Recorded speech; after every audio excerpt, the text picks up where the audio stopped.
Think about the situation you've been dealing with. Think about the struggle you've had as of late. Even myself, we all have challenges.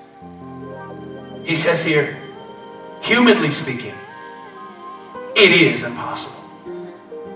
Now, oftentimes I find myself in a debate, trying to get out of a debate because God hasn't called us to debates.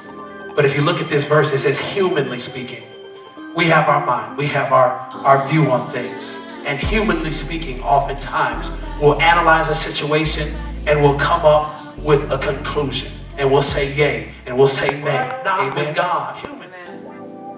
Now, Jesus is speaking here. He says, everything is possible with God. Everything is possible with God. Everything is possible with God. We need to say that till we believe it. Everything is possible with adversity. He was faced with temptation. He says, do what I've already done. Somebody said, what was the purpose of Jesus walking this earth? What was his purpose? To show you how it's done. To show you how to live right. To show you, yes, you are an overcomer. To show you clearly. It's one thing for a parent to say a thing. It's another thing for a parent to live. Think about that for a minute. What does it cost to follow Jesus? Right away you think about sacrifice.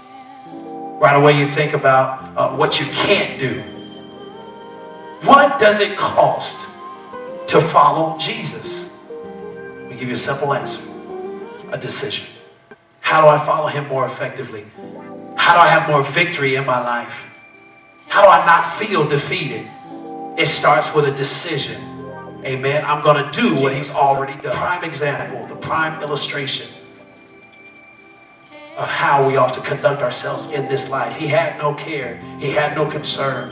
And here's what he says here. He says, Jesus replies, he says, foxes have dens to live in, and birds have nests, but the Son of Man, say the Son of Man, has no place even to lay his head. And you've been worried about your home. You've been worried about your situation. Here it is, the King of Kings who's humbled himself, who's come in flesh, who's come in sin nature, is saying, listen, I don't have a place to stay. But every place that I go, provision is already there. Everything starts with obedience. Everything ends in obedience. You want to get your breakthrough. You want God to promote you. You want him to bring you into this and bring you into that. It begins with obedience. If Elijah never got up from the brook that was running dry, I would imagine he saw the brook running dry. He saw the brook running dry. And he could have used his humanly concepts, his humanly intellect, and said, well, I'll just reposition myself.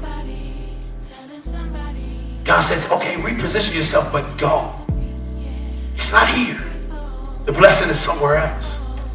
And so my point is this, hear this. It may not always, in faith, it may not always look like it's God. I would imagine Elijah came on the scene and saw a sick little boy and a woman down to their last meal. He said, God, am I in the right place? And often in your lives, you look around and you say, God, am I in the right place? This house, this car, this job, I have stuff, but they're empty. Come on now. People can pay for the best medical insurance. They can handle this, handle all that, but there's no peace. Come on now. You have the best medical in America. Still not going to stop that body from decaying. You need something greater than that medical. You need something greater than your PPO. Say amen, somebody.